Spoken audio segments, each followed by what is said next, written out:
No reverb.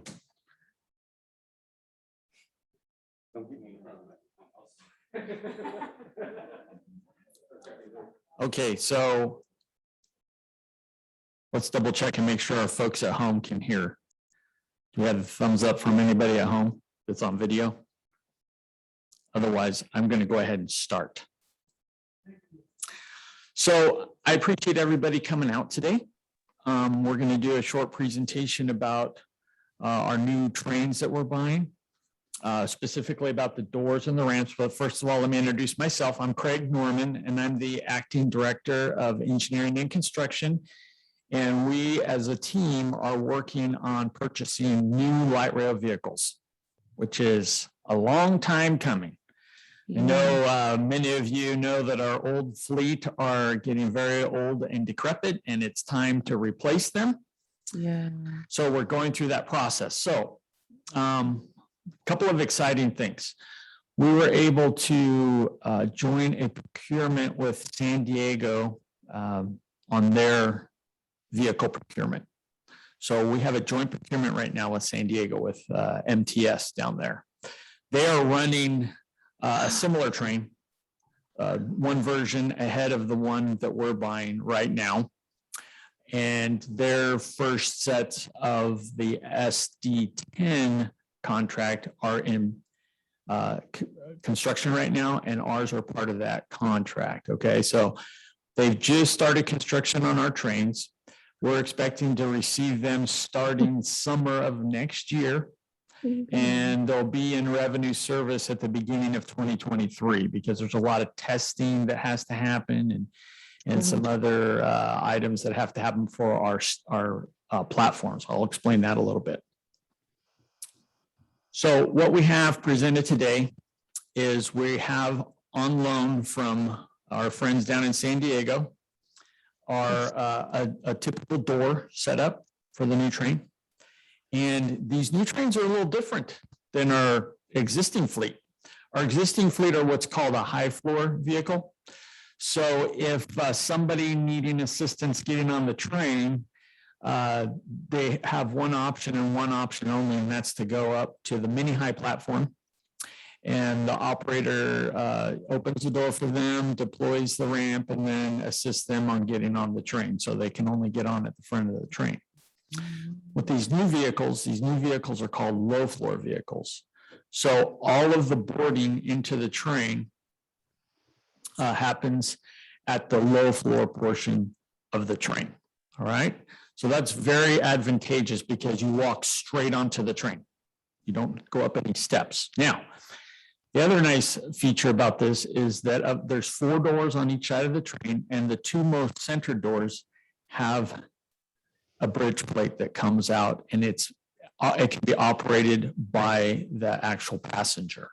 So the passenger can decide, yeah, I think I need to use the bridge plate. So I'm going to push a button and the bridge plate's going to deploy, open the door, then I'll go on and we'll be good to go. So that's pretty exciting. So that every train will have that. So anybody can get onto any one of the vehicles that's running. So there's a couple things that have to happen first.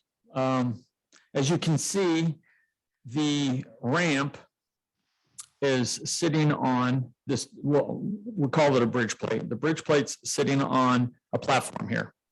And the reason it's sitting on that platform is because it has to land on a platform that's 8 inches above the top of the rail. Okay. So, that means that all of our stations need to be converted so that we have the section of the platform that's 8 inches above the top of the rail. So that's another parallel project we have going on. We're going to be upgrading our platforms at first all of our Gold Line stations to raise them up to 8 inches above the top of rail, and we'll have ADA access for all those platforms. That will allow this bridge plate to deploy. So why are we here today? Well, one of the requirements is that we're using the exact same bridge plate that San Diego is using. So there are FTA regulations that have requirements about this bridge plate. And the FTA regulation is that, I'm going to walk over here to the side, is that the ramp is supposed to have a lip on either side. Like a 2-inch lip on each side of the ramp. Well, when they put that, at first, when they put that into circulation, people were tripping over it. It was a tripping hazard. So agencies started asking the FTA for a waiver or a letter of equal facilitation to be able to use it without the side ramps, explaining that it was a tripping hazard, a safety hazard, and there were a lot of problems. So what the FTA does is they look at each agency and to determine whether or not the agency can use this bridge plate. So San Diego went to them and said, can we use this bridge plate? They asked for a letter from the FTA and the FTA said, yes, you can use this bridge plate. Your agency can use this bridge plate. Other places have done it as well. Tucson, Port, Utah, just about everybody that uses this type of bridge plate has had to request from the FTA a letter, okay? It's faster to request a letter than it is to get the FTA to actually change the regulation, okay? So when we worked with San Diego, it came to our attention that we can't use the San Diego letter. We have to ask for our own letter so that our agency has permission to run this. So we've already gone through, we've made sure it'll work on our system. We're making sure it works on our system. But one of the requirements we have to do is put it out for public viewing to make sure that we get any input from the public. And that's what we're doing today. So what we have set up is we have set up a door. These are going to be the typical doors. And we have the bridge plate. Now, let me explain to you about how we have this set up, because it's not set up as the actual terrain is. It was next to impossible for us to create a structure that would not tip over. And like I said, we don't have a working train here yet. We were able to take some folks out to Siemens and show them how it worked in person. I thought that went very well. We also have a video that we can share that shows how this bridge plate works. But if you bear with me for 1 second, I'm going to kind of go over and explain how our setup is, okay? So these doors, in reality, will be right up here. Okay, so the door is right here. So the door, the bridge plate deploys, the doors open, and then the passenger enters the train, and then at this point, there's the low floor section of the vehicle. They're inside the vehicle, and the doors close. Okay. So that's basically how, in a nutshell, it works. I have a laptop that I can come over and show you a video of it, and Priscilla has it set up so she can show it on Zoom. And I think now would probably be a good time to be able to demonstrate that. So if you're all okay with that, I'm going to put my mask back on. I'm going to come over and show you the video of how the bridge plate works. And it's on YouTube, so anybody can access it. Okay, so we're going to take a brief moment. Priscilla is going to show on Zoom the deployment of the bridge plate, and then I'll show with my laptop how the bridge plate works. So what we're going to do is, more or less, this is an introduction to what's going on, some of the challenges we're facing, and then we're going to open it up for discussion. You can come up and take a look at it and get familiar with it, and I'll answer any questions after that. So for right now, we're going to go ahead and show the video.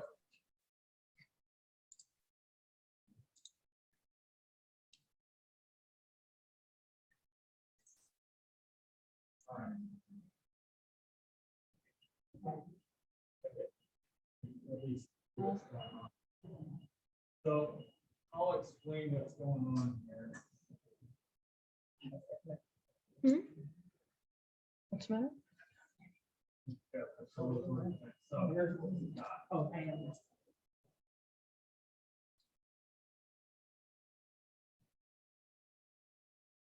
So we're going to see first the exterior of It's the opening of the door.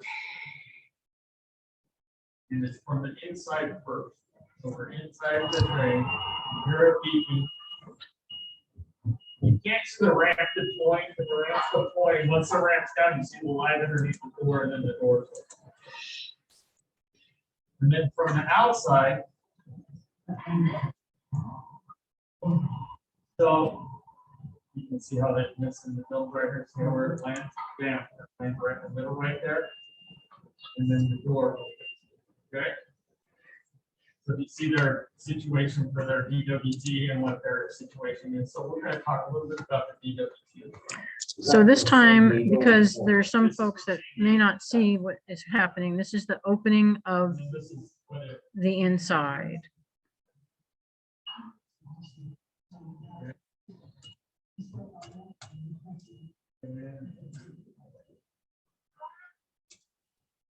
and then again, so you hear that beeping sound. This is from the We're actually outside. changing the sound on ours a little bit different because they use the same beeping sound for the door and for the ramp. So this is the access ramp on San Diego trolley tram from the outside. And then goes off to the lovely thing about it. This next display is closing from the outside.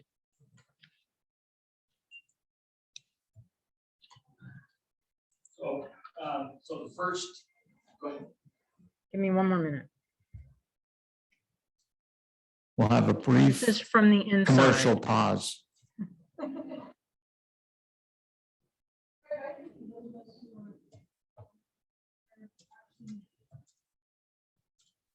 And this is done by Imran Yes, we're gonna do that right Shamshol afterwards. So I'm in gonna- San Diego. What I'm gonna do. And that's it is for the video. finish Thank our you. Little presentation here. And answer any questions you might have offhand, and then you can come up, and that's why we have the display here. Okay, so you can come up and check it out, and I'll be up here to kind of explain it again, because it's not exactly how the setup will be for the train. So I can try and explain to you what you're gonna be looking at. Okay.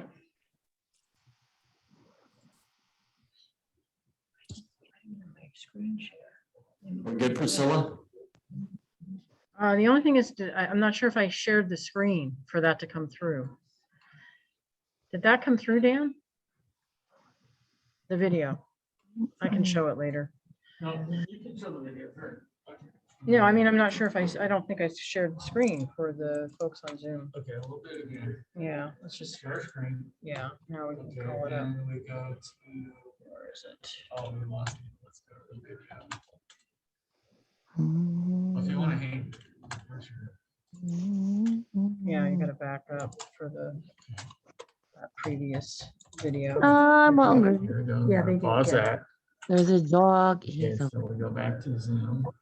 there's two lights. So we go to- Share, gotta share. We're gonna share sound.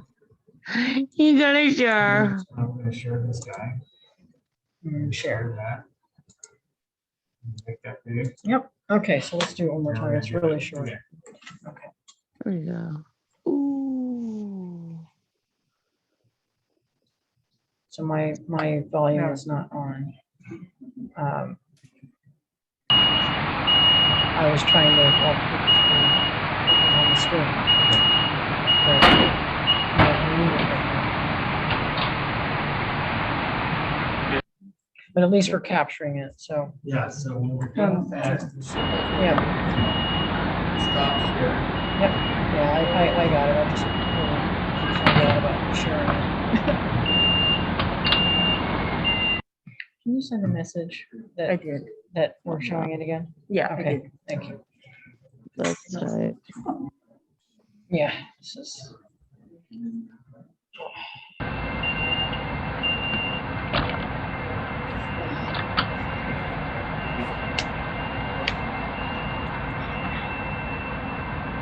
Tight. We good, Priscilla? Almost. Inside. Almost time to wrap. Then you guys can come up and we can We're answer any done. of your questions up close. We're We're good? done. Yep. All right. Woo-hoo, we're back. Okay. All right, so,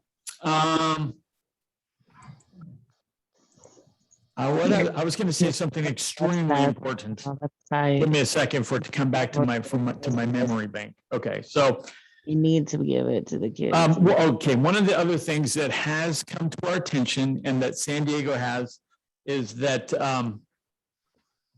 they had to use a different detectable warning tile than what we Run currently away. use. And so we have a sample of the detectable warning tile that San Diego uses. So I'm going to explain what their issue was and kind of what we're having to go through, because Hmm. the warning tile that San Diego is using to allow this bridge plate to work doesn't comply with all of the California regulations, because, and I'll explain that to you in a second. So we're also showing you Wow. a tile that we may need to use based on a little bit further research that we're looking into, and I'll explain what's going on. So we have from the manufacturer Hmm. a sample detectable warning tile. Okay. Ours would be yellow. So we stick with yellow, but the sample is red.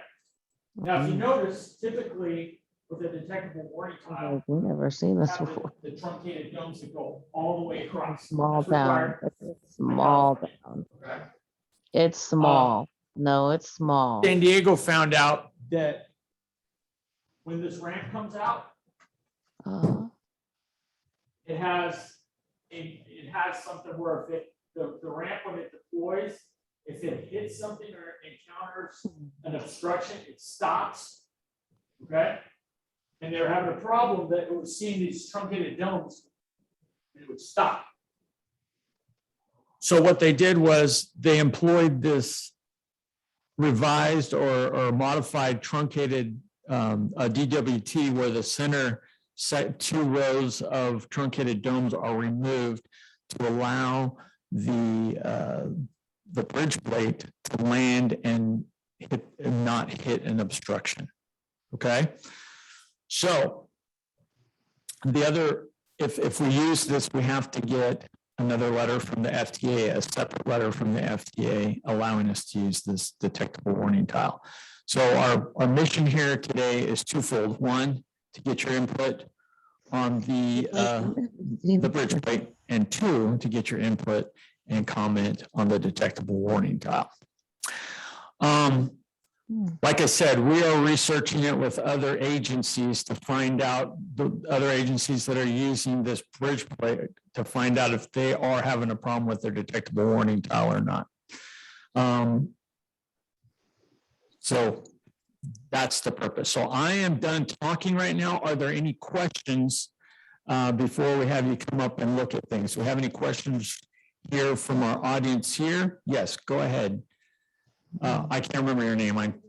Yeah.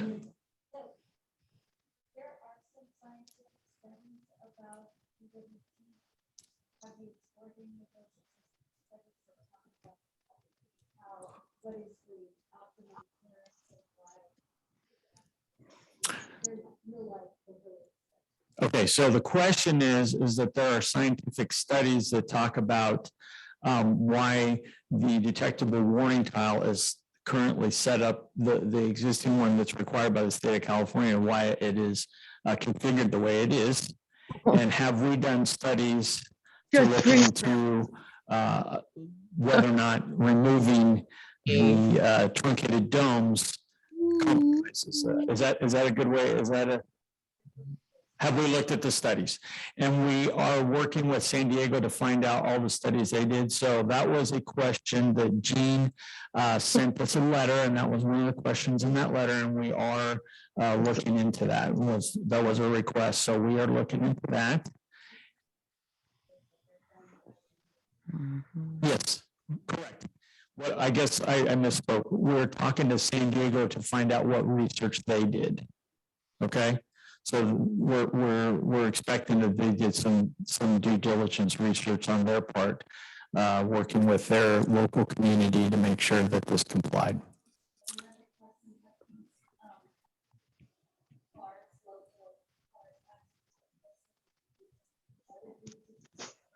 Oh, shit. So the question is, have these low floor vehicles been tested with other disabled groups, seniors, et cetera? And they have. These are currently in use in various agencies. We're one of the last agencies around to finally implement this. So this is it's a proven vehicle. That was part of the advantage of being able to go into a joint procurement with San Diego, because they've been using this. Colleen, do you know how long they've been using this vehicle? Has it been since 2002 that they started doing it? So it's almost 20 years that they've been using this similar vehicle, low floor vehicle. Of course, 20 years later, the good thing is we get the advantage of the latest technology. Okay. Any other questions? Yeah, Mike. Oh.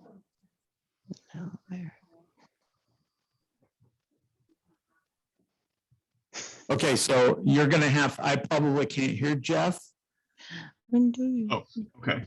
Am I recognized? So Priscilla, you're probably gonna have to take turn on your sound on your computer. Yeah, I have it on. Okay, am I unmuted? I'm gonna walk back there so I can hear Jeff's question. Okay, Jeff, do you hear me? Yes. Okay, so if you want, please feel free to ask your question. Okay. So what I'm hoping will happen, and what should happen and better happen, is when we look into a revised solution, we understand the need for that gap, and I don't think there's any dispute about that. But that doesn't mean that although we will have the gap there in the truncated domes, that there isn't a safer solution, and Gene is presenting one. And I think that's what we need to look at, because just because it has been done one way by other districts doesn't mean that there isn't a safer and better and more equivalent way to do it. And that's what Gene is presenting, and that's what I think we need to be mindful of. Okay. Thanks, Jeff.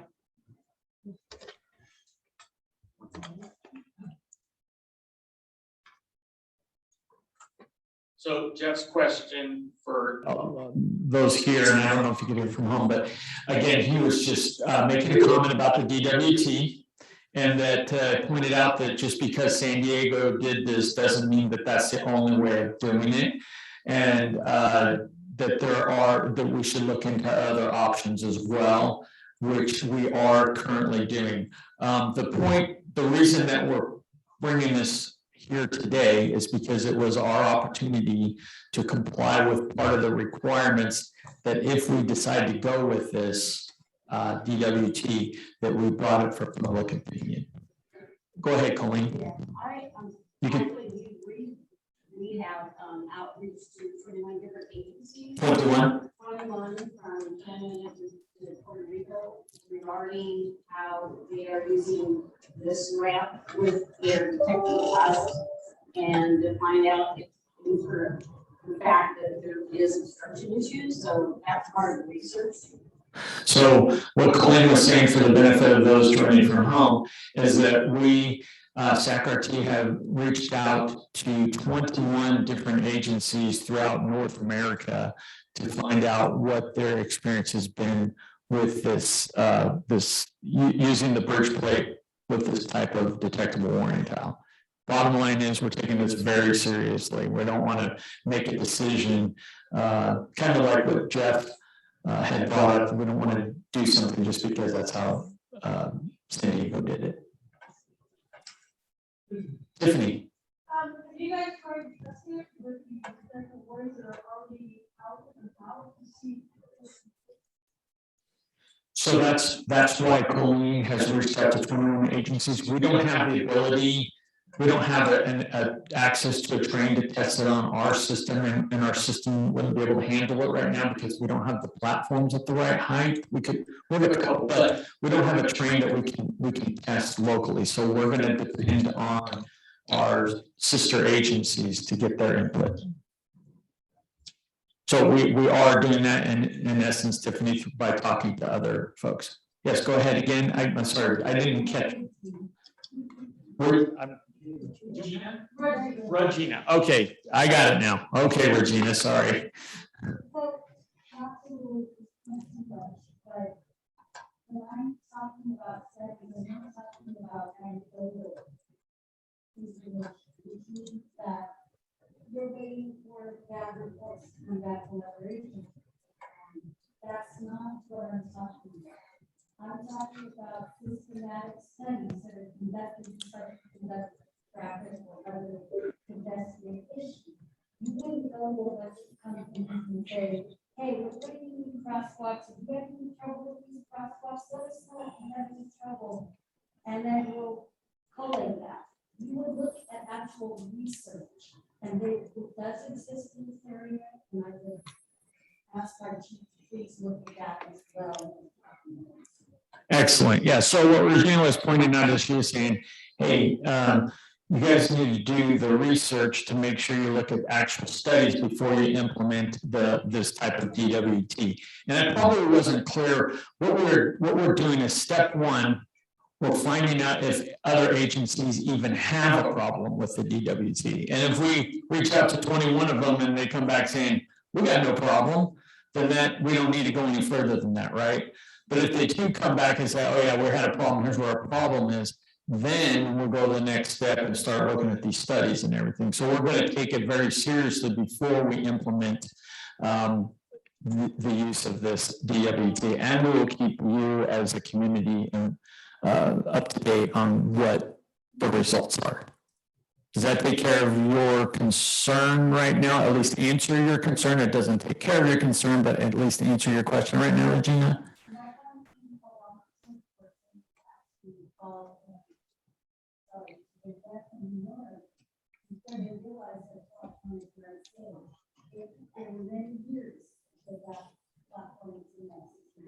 Okay, yes. That's what I'm saying. They waited for the accident to happen and then they addressed it.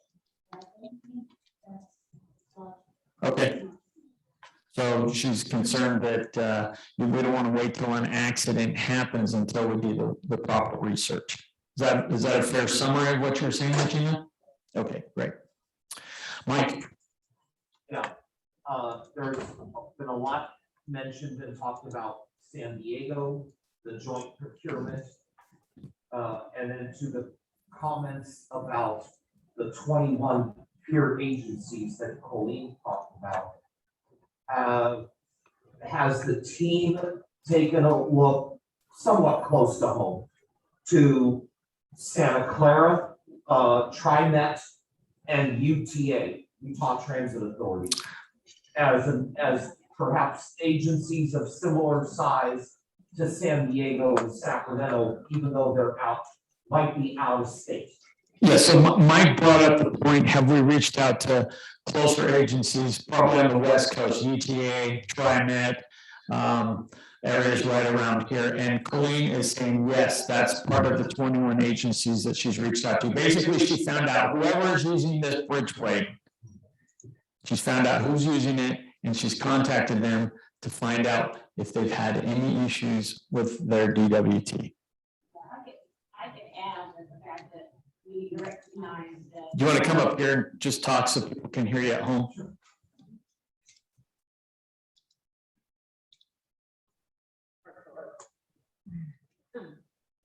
Yeah, we recognize that while it's good to take a poll from people from Canada all the way to Puerto Rico, it's really the agencies that are within our state, because our state has, very stringent ADA requirements, and then is heavily weighted over someone from Puerto Rico and what they're doing. So I think that while I'm reaching out to all the agencies, we want to focus in on the California agencies that are close to us. I've taken rides on their agencies when I've been there for sports outings. Either seen the A's on the road in San Diego, the 49ers in Santa Clara, or when I go see the Kings at Bonus Center in Portland, or at Vivint Smart Homes Arena in Salt Lake City. Thanks, Mike. For those of you that that don't know, Mike is an expert at transportation, at mass transportation, and we always appreciate his input here. Okay. Any other questions? Yes. And I can't remember your name again. Helen. Geez Louise, my brain. Okay, Helen.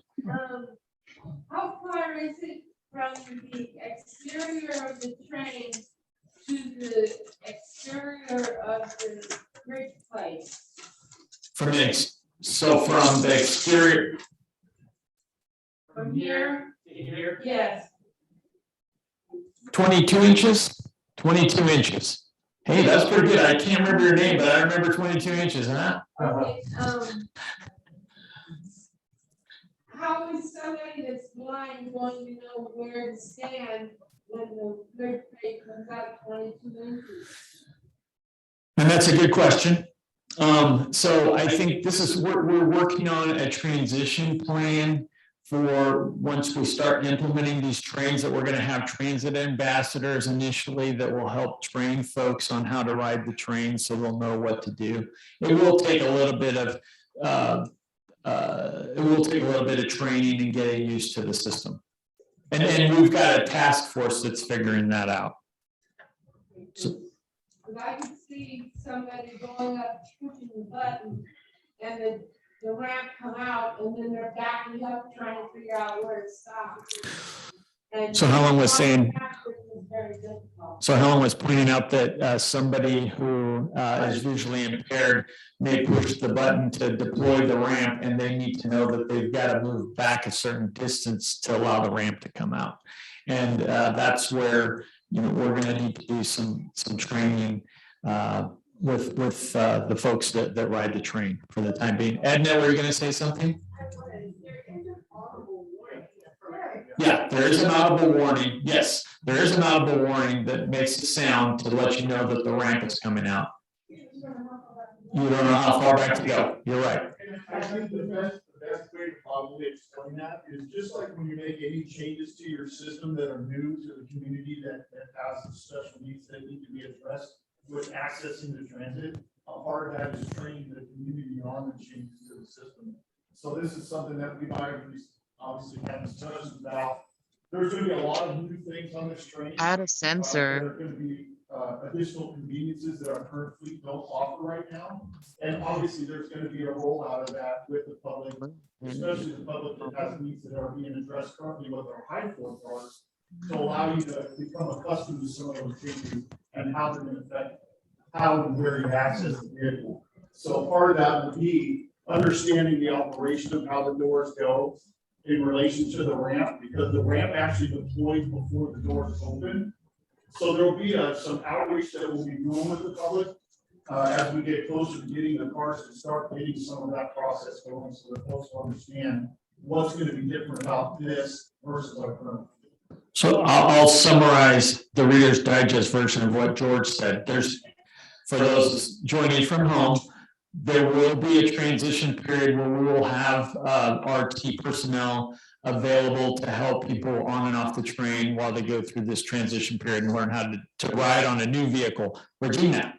I'm business director of today, and I am going to convention at the California Council of Life in Sacramento. I come to town and I go to the train. And there's no time to train, you don't know what's going on. And so training does not address and setting it up ahead of time so that it can be safe. So Regina's pointing out that somebody from out of town that comes to use our system that is visually impaired is not going to know how to necessarily how to work the door. I believe Priscilla's taking notes, Regina, so we'll make sure we note that and figure out how we're going to address it. We still have many things that we need to take care of over the next year and a half before we put these trains into revenue service. We're aware of that and working on it. Frank, go ahead. Also, that's why I told DWG, personally, I don't think that'll work, because if you go and land in the middle, and visually impaired people, low vision, step over, accident, but they're standing in a truncated zone, past the center, that time's gonna come out there. So, Went on in, they stepped over it. That's why the current ones that are out there, that are out there are permanent. And I think 30 inches wide, this is gonna be a lot less. so to summarize what Frank was pointing out is that for somebody who is visually impaired, when they push the button for the bridge plate to deploy, they're gonna back up and they're gonna hit that part. They're gonna get to the part that doesn't have the truncated domes and think they're clear. Is that what you're saying, Frank? Okay, so then they'll think, oh, I'm in good shape here, and then the ramp still comes out and they encounter the ramp. So we'll make a note of that. We'll make a note of that as well, Priscilla. That's. And so there's a little confusion on, they're not used to this kind of truncated dome. This isn't what's used in the system. And that's what our concern is as well. So we're trying to work through that. We appreciate that comment. Okay. If you guys want, you can come up and start looking at stuff, and then I can answer questions as well. Mike, you're going to ask a question? Yeah, just to kind of follow up to something George pointed out, and maybe you can jump into. You were talking to me a little earlier before we started about the public outreach in terms of planned closures and planned things coming for next year. Can you maybe outline for the people here and maybe the people at home, what is like going on in 2022 and how public information and our media relations team will work with your team to get information out about planned station closures for trains and how buses will go to the stations instead? So while we have folks looking at the doors, go ahead and I'm just going to blab some more while you guys are checking stuff out. Okay. Mike was asking about a parallel project that we have going on, which, as I mentioned, raising the platforms at our stations. So what we have to do is we have to raise just about all of our platforms on the gold line. We need to raise them 8 inches. We're getting ready to go out to bid to have a contract in place to be able to raise each platform 8 inches at the loading area for the train. And we're going to do it with concrete. And right now what we anticipate doing, we have 29 stations we have to do that to. It's a lot. Right now what we anticipate is that we'll shut down 3 stations at a time, hopefully consecutively. We'll work it out with operations for a 1 month period of time. So a train can go through the station, but they will not stop and take on or let passengers come on or off. Those stations will be closed. All the ramps brought up to 30 inches or 8 inches above top of rail. Once the concrete has cured and everything's back in place, then we'll put that station into revenue service. So we'll do that over what we would say a period of about 1 year is what we're thinking, a 1 year duration for the gold line. We'll have to do a similar thing for the blue line as we buy more and more trains, as we convert the entire fleet over to low floor vehicles. We have to convert all of our stations, with the exception of like 6, over to the higher platform. That's a separate project, and we'll talk more about that as we get closer to that. So that's something that's going to take place starting probably early spring of 22. Is the Morrison Creek station already compliant when it opens at the end of the month? That's a good question. So Mike asked, is the Morrison Creek station, which is opening on the 29th or the end of this month, is that one compliant with this low floor vehicle? The answer is yes. All of the south corridor phase 2, any station built after 2002 is compliant. So 8th and K, 8th and H, Township 9, and the 4 South Line stations. Do we have any more questions from our folks joining us from Zoom?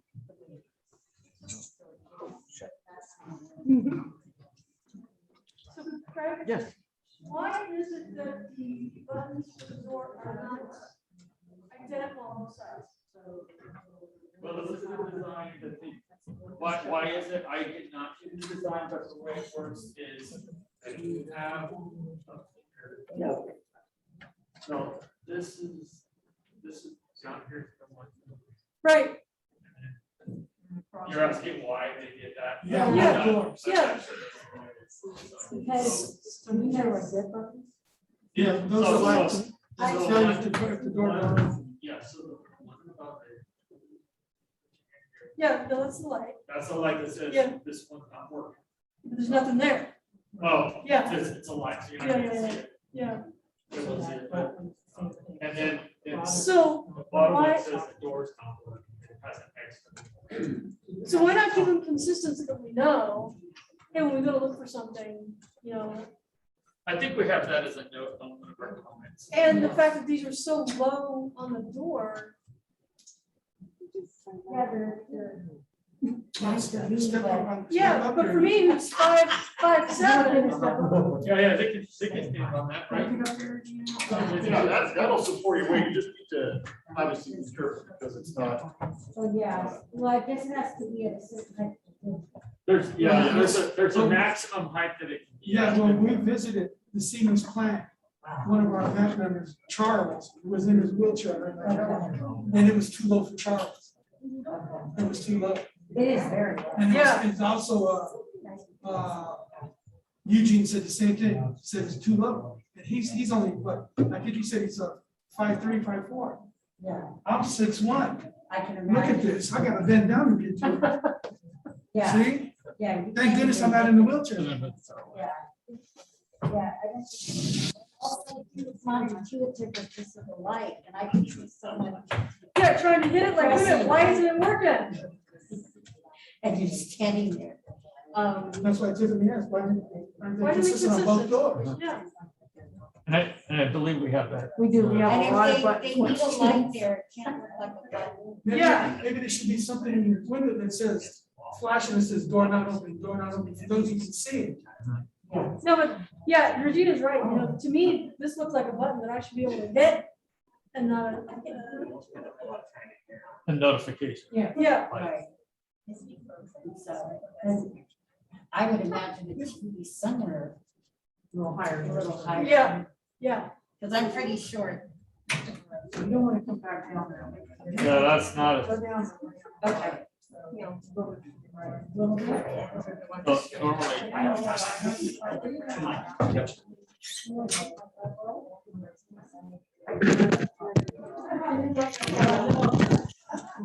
No, Yeah, it's really low. it's really low.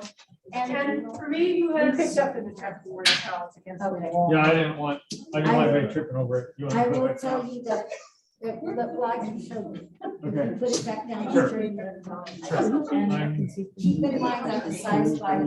Yeah, I think she would let me know. Oh, is she watching this? Okay. My back. Oh, yeah. No, I don't know how long she's been here, but.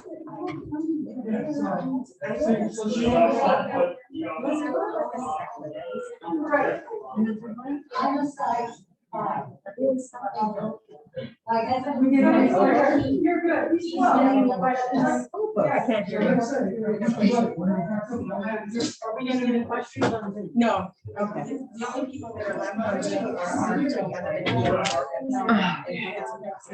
All right, so I'm gonna close it up. Oh, yeah, well. I should definitely, yeah, I'm not gonna just turn it off.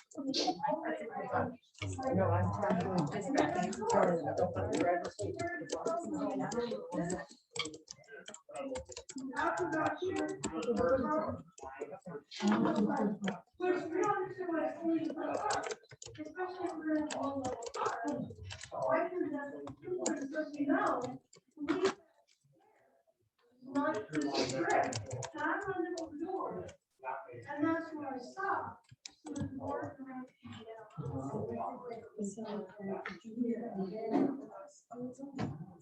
Yeah, I'm gonna close it.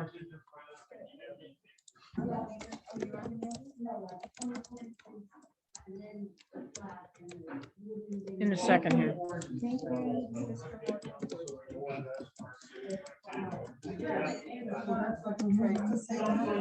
Yeah, I will.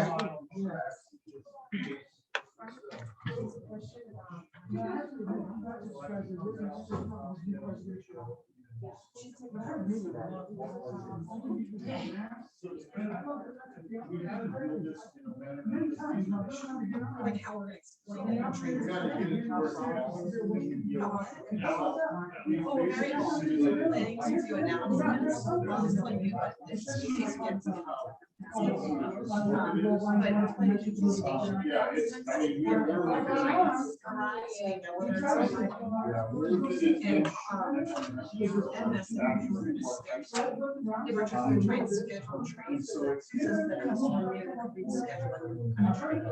and that one always just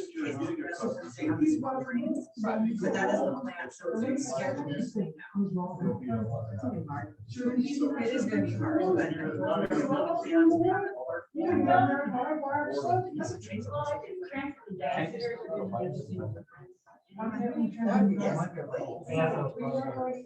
I reached out to, Tabitha, she walks them up.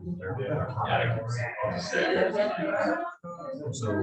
For those of you, for those of you joining from Zoom, we appreciate your participation today. We're going to go ahead and close our Zoom connection. So,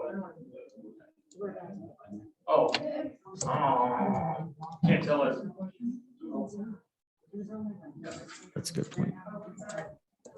Okay, for those of you joining us from Zoom, we're grateful for your participation today. We will have another session tonight at 6 o'clock. In case you want to hear all this interesting information again, 6 o'clock. No? 6 o'clock. 6 o'clock. Thank Yes. you, Craig. 6 o'clock, same bat station, same bat time. So we appreciate your input today and hope you have a nice rest of your day. Stay out of the smoke.